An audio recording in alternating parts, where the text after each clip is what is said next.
Hare Krišna.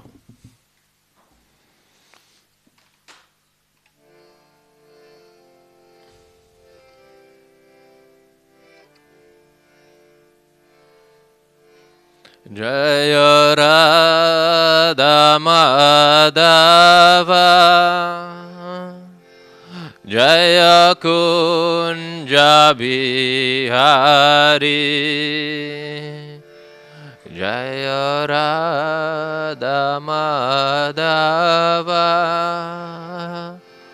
Jaya Kunja Bihari Jaya Radha Madhava Jaya Kunja Bihari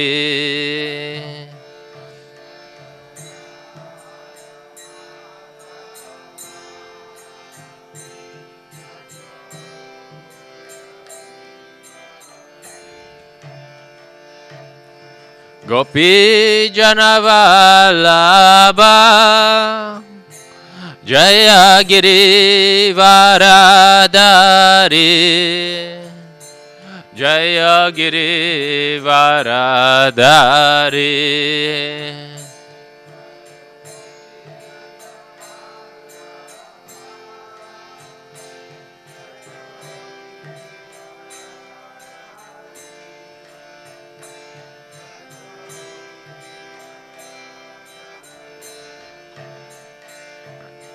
Gopi Janavalabha Jaya Giri Varadari Jaya Giri Varadari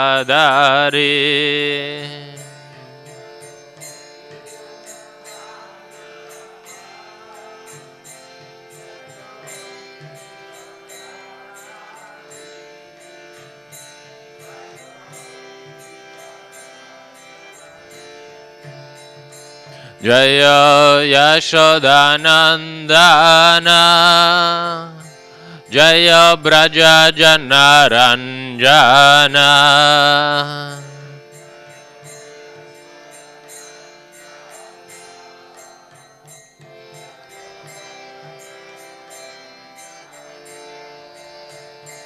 Jaya Yashodanandana Jaya Braja Janaranjana Nandana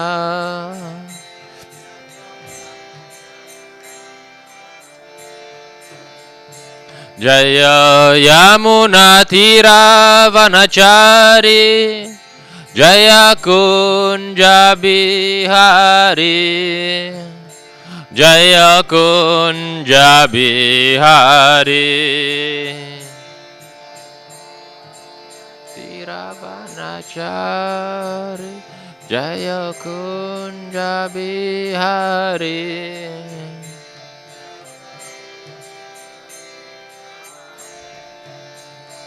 Jaya Yamuna Tiravanachari Jaya Kunja Bihari Jaya Kunja Bihari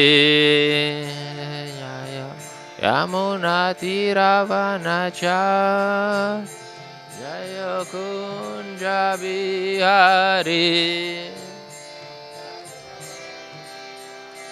Hari Jaya Radha Madhava Jaya Kunja Bihari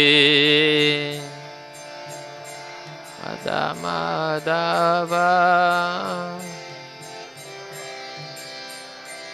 Hari Jaya Radha Madhava Jaya Kunja Bihari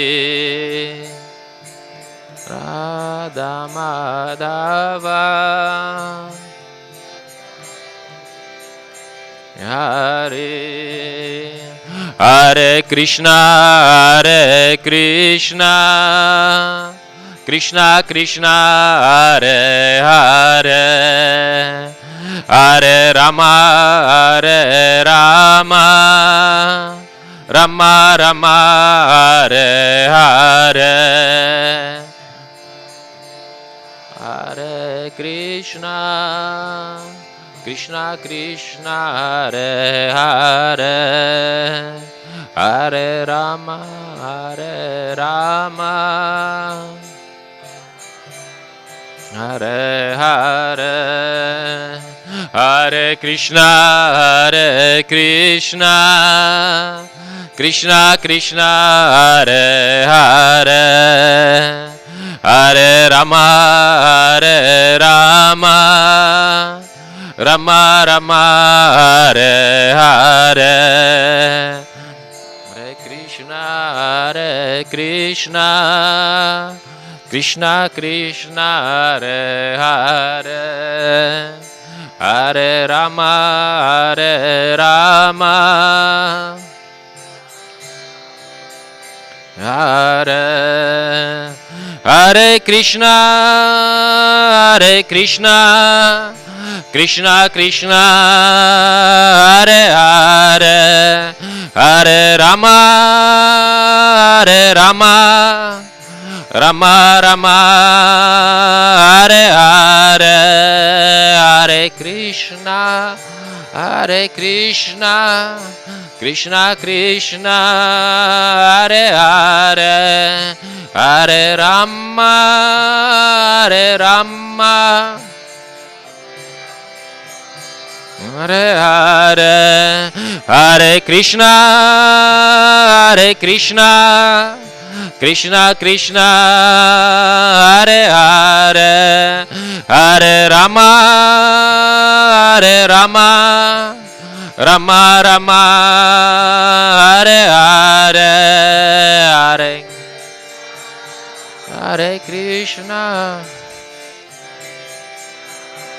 Hare Hare, Hare Rama, Rama,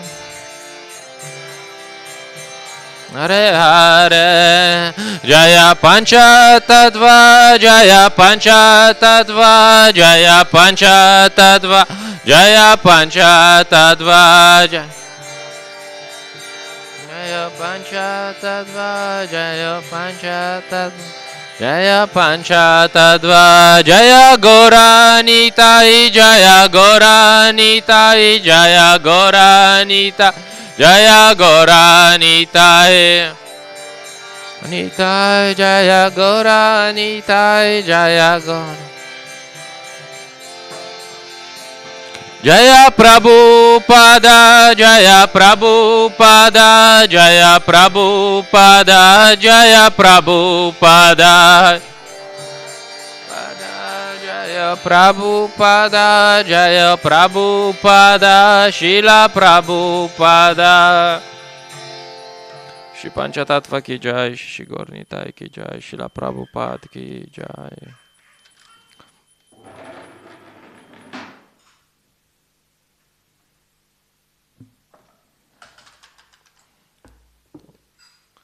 Om Namo Bhagavate Vasudevaya.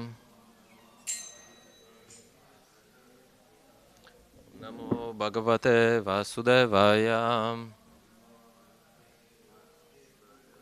Om Namo Bhagavate Vasudevaya.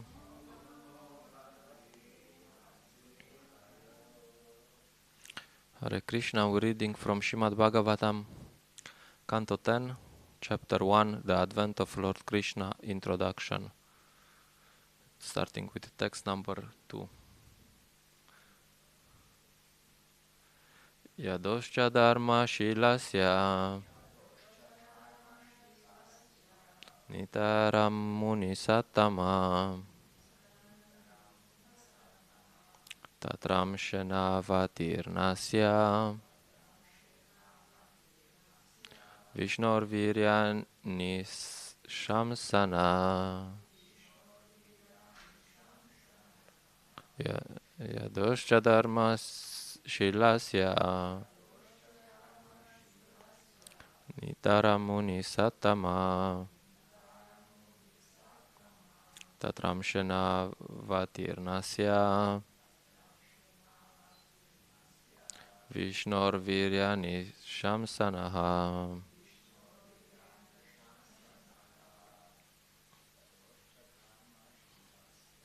Yadosha Dharma Shilasya.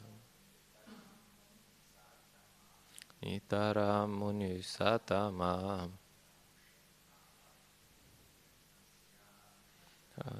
Navyatirnasya.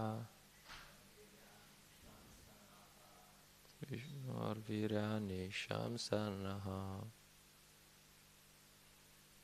Okay, Dosha Dharma Shilasya.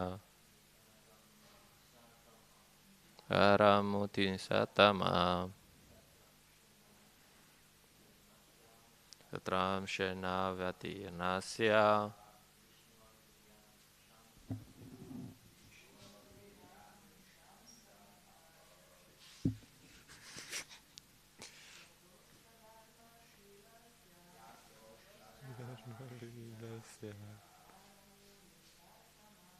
Nitaramuni Satama. Amshenavatirnasya. Vishnor Viryani Shamsanaha. Yadosha Dharma Shilasya. Nitaramuni Satama. Tramshenavatirnasya. Virani Shamsanaha. Yado of Yadu or the Yadu dynasty.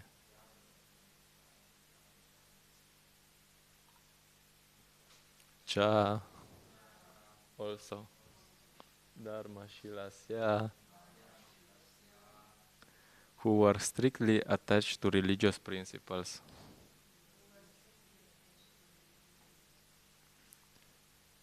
Nitaram, highly qualified.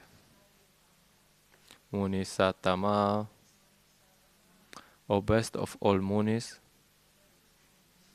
king of the Munis, Shukadev Goswami. Tatra, in that dynasty, Amshena, with his plenary expansion Baladeva. Avatirnasya, who appeared as an incarnation. Vishnu, of Lord Vishnu. Viryani, the glorious activities. Shamsa, kindly described. Naha, unto us. Translation and purport by His Divine Grace A.C. Bhaktivedanta Swami Srila Prabhupada Ki Jai. O best of Munis, you have also described the descendants of Yadu, who were very pious and strictly adherent to religious principles. Now, if you will, kindly describe the wonderful, glorious activities of Lord Vishnu or Krishna, who appeared in that Yadu dynasties with Baladeva, his plenary expansion. The Brahma Samhita 5.1 explains that Krishna is the origin of the Vishnu Tattva. Ishvara Parama Krishna Sakchidananda Vigraha Anadir Adir Govinda Sarvakarana Karanam. Krishna, who is known as Govinda, is the supreme controller. He has an eternal, blissful spiritual body. He is the origin of all. He has no other origin, for he is the prime cause of all causes.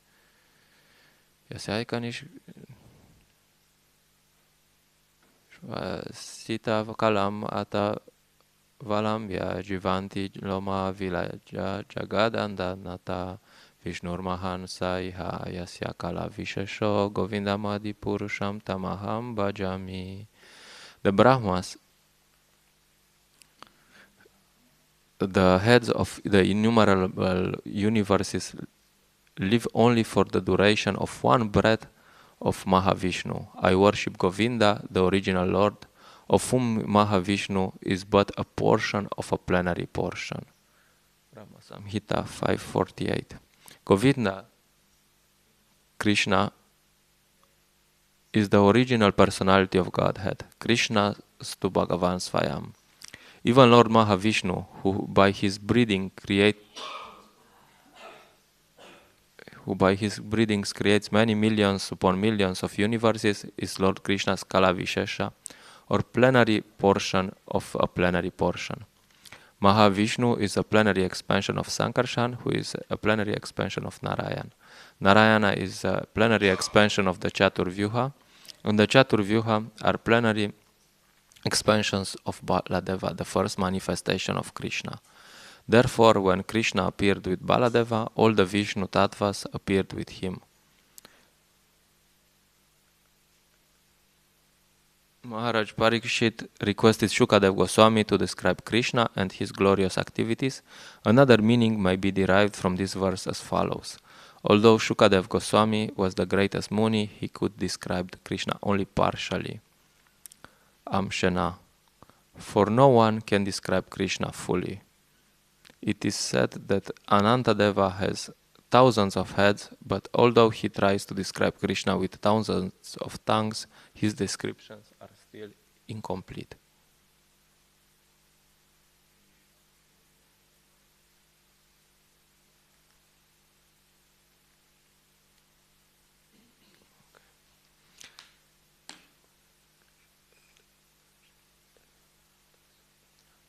Namo Vishnupadaya Krishna Prishtaya Bhutale Shimate Bhakti Vedanta Swamiti Namine Namaste Sarasvate Deve Gauravani Pracharine Nivishesha Shunyavadi Pashyate Deshatarine Jai Shri Krishna Chaitanya Prabhu Nityananda Shri Advaita Gadadara Shivasadi Gaura Bhakta Vrinda Hare Krishna Krishna Krishna Hare Hare Hare Rama Rama Rama Hare Hare. So it's hard to speak about the 10th canto.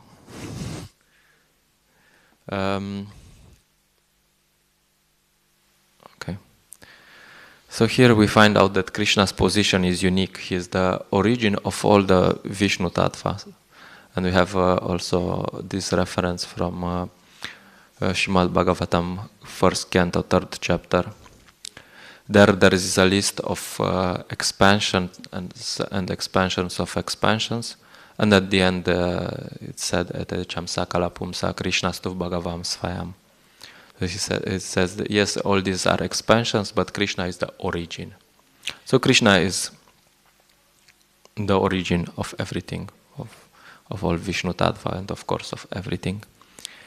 And it's described also here in the purport. Srila Prabhupada says that no one can talk about Krishna fully. No one can comprehend him fully. As a side note, Bhaktisiddhanta Maharaj had a newspaper which they were publishing weekly or daily, I don't remember. And someone said, "What can you say about spiritual world every day? You know, like what's this?"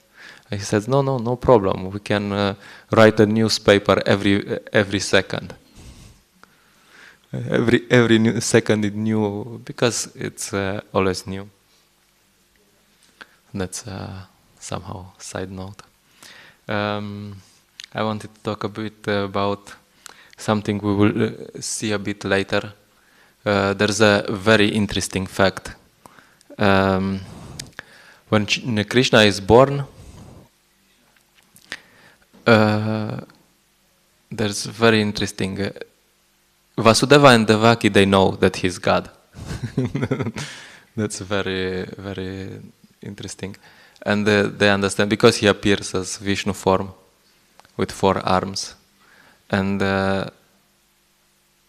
Vasudeva knows that he's God, and he prays to Krishna as, okay, we know you're God, we know you're the origin of everything.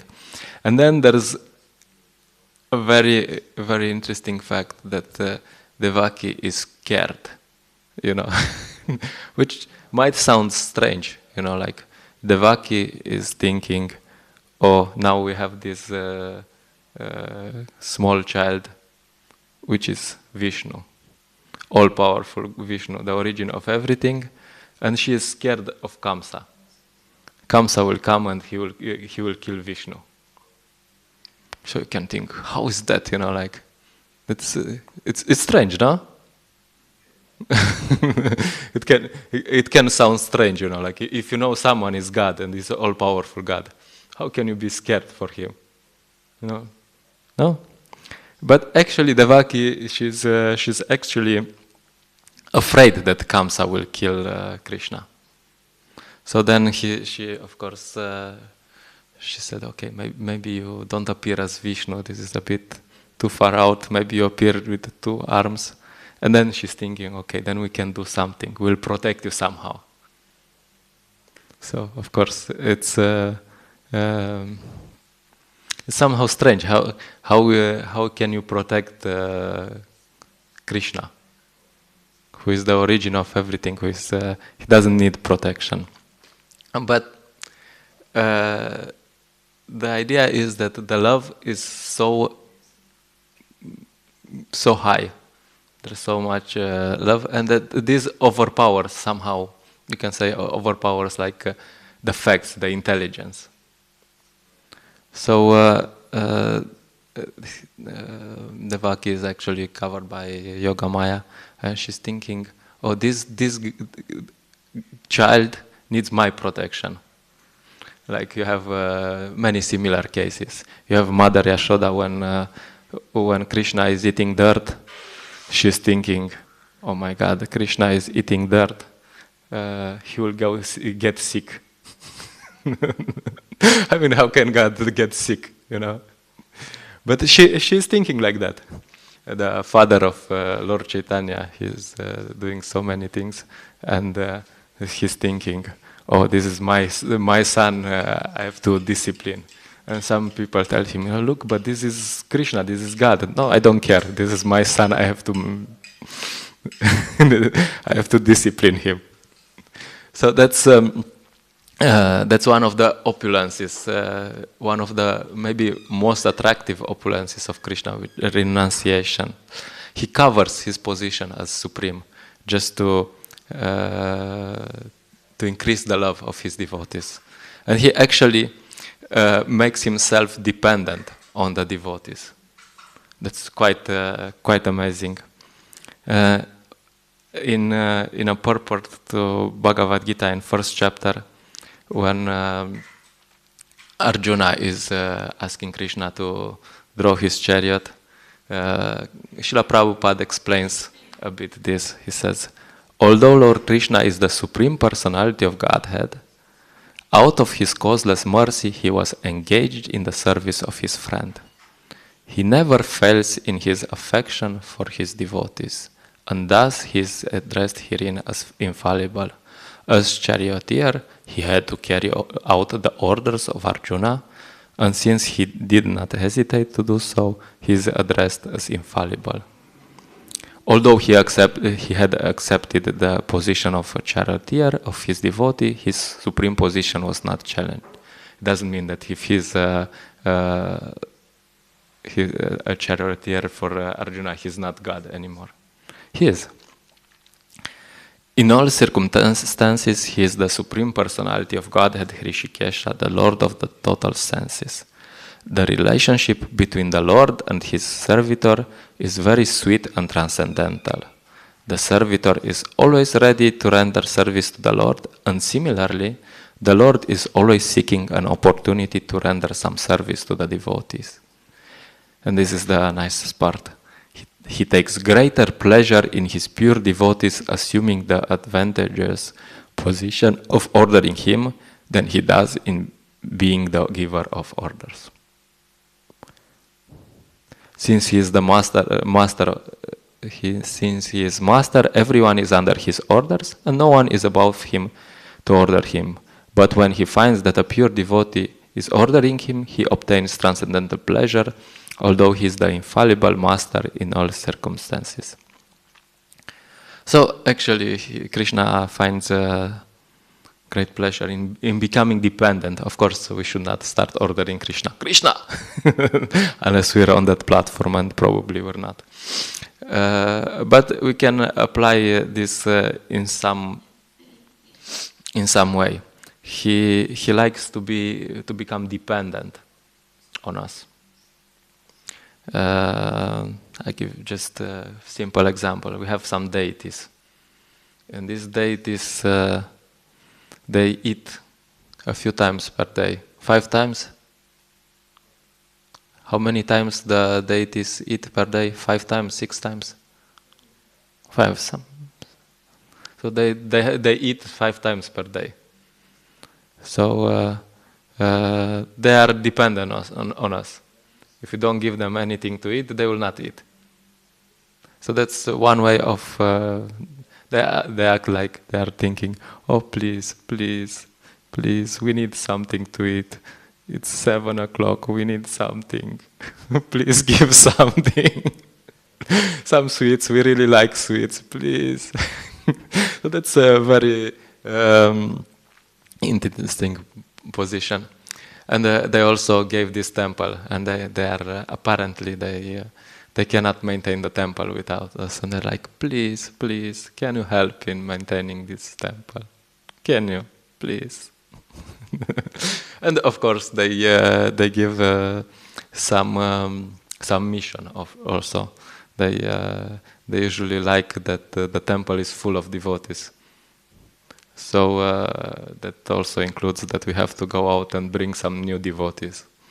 So which would come once, twice, maybe even, and they will join the temple. So that's one way to understand how Krishna can become dependent.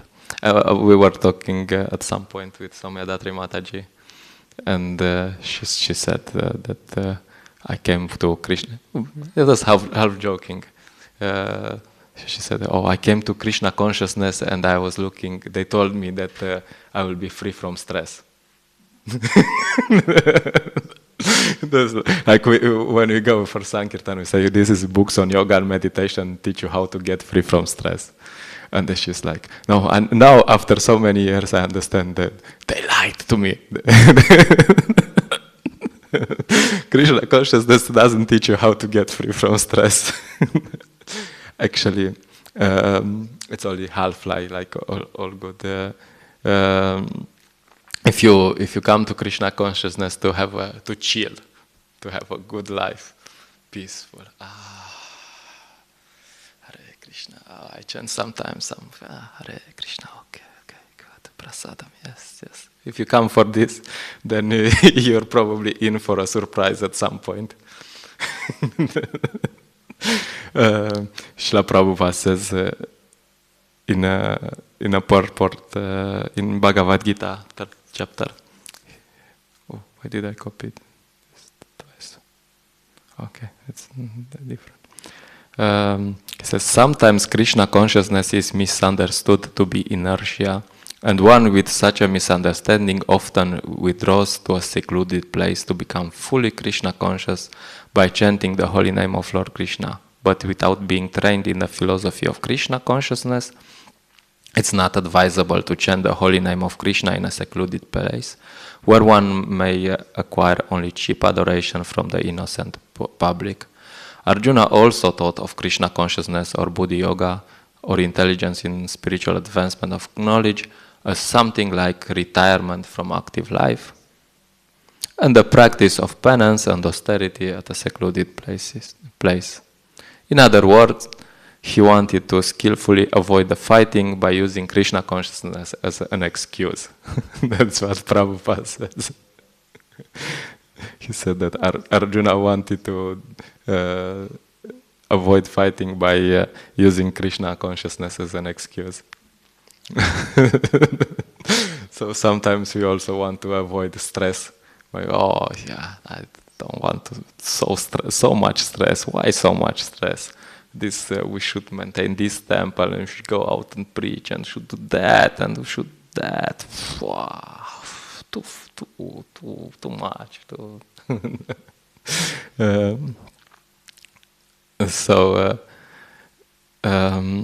But actually, what we should do is to feel responsible, like to feel that Krishna is dependent on us. We should feel that, okay, oh my God, Krishna is hungry and he will not eat if I don't feed him. I mean, if you can see what's your, everyone should see what's their responsibility in this. But that's the idea. You should see. Okay, Krishna will not eat if I don't cook. Oh my God, serious responsibility. And we should really feel like that, and we should feel, oh, Krishna's temple, how will it be maintained if I don't do this service, that service, or people will not come out if I don't go out for preaching. So we should think like that.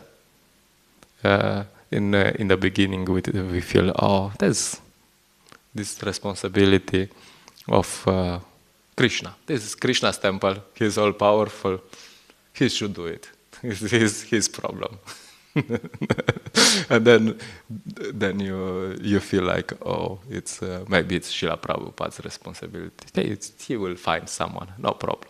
And then you find, okay, this is GBC's responsibilities. Yeah. GBC is something very vague, like someone. And then we say, okay, this is temple president's responsibility, and so on. We'll find maybe if it's cooking, it's Bhaktavatsala Prabhu's responsibility. He's the cook, so we don't mind. So and at some point we should feel that something is my responsibility. This is mine, and I will do it even if I like it or not.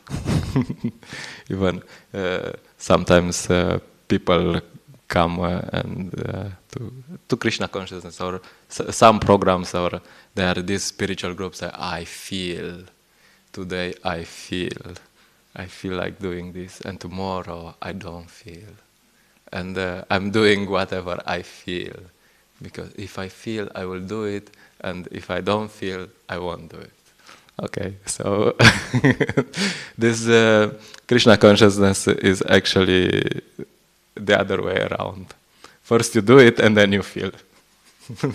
Like, I think there was one incident with Srila Prabhupada, and some devotee said that I will pay obeisances to you when I feel.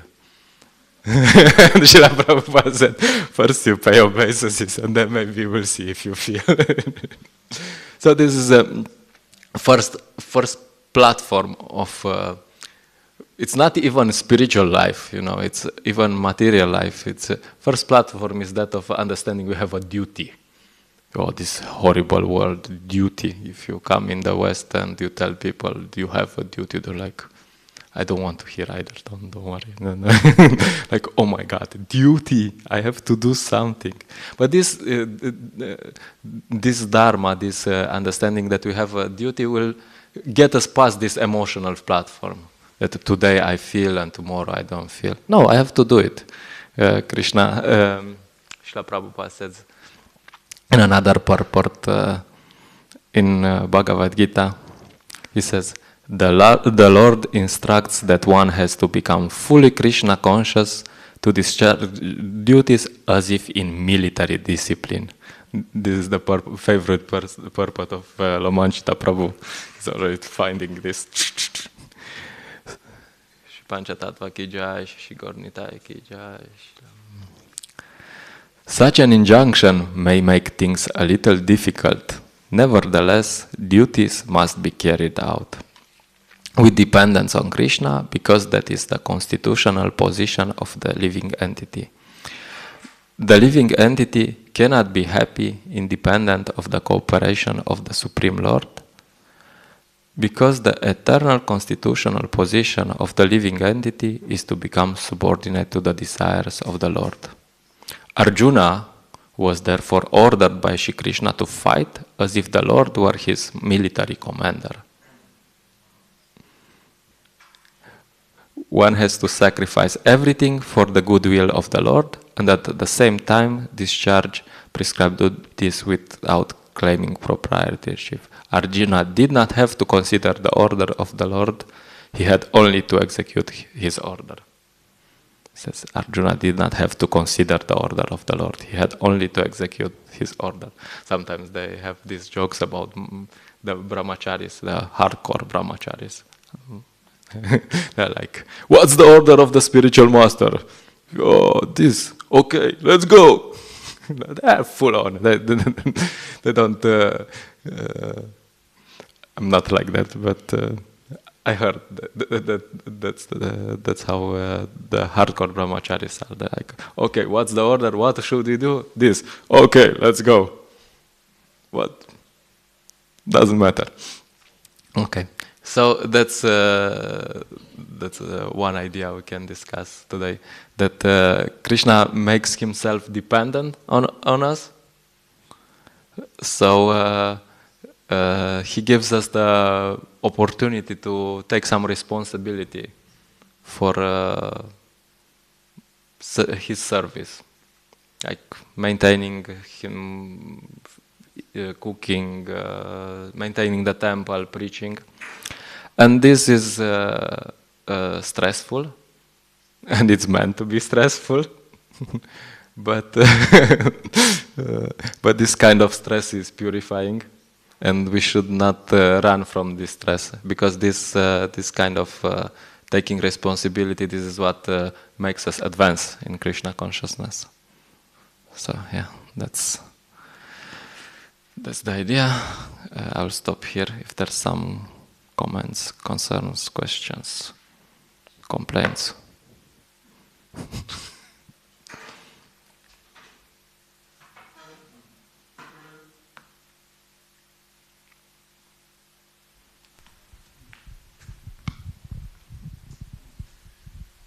Hare Krishna. I was thinking about what you're saying about feeding the deities to give them their bhoga. One time I got like quite big Jagannath deities. They're like more festival deities. They were from the college and they could not take care of it, so they came to me.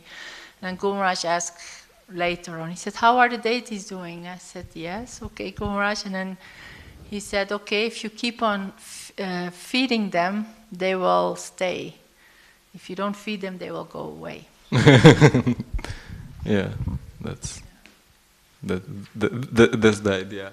At one time, Prabhupada went to a temple, and he saw that the deities had bad garlands, and he was very, very upset. He said, if you give them these garlands, they will just go. So, yeah. That's good.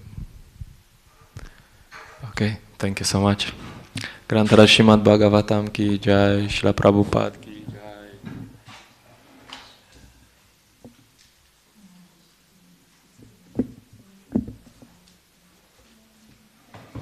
jai.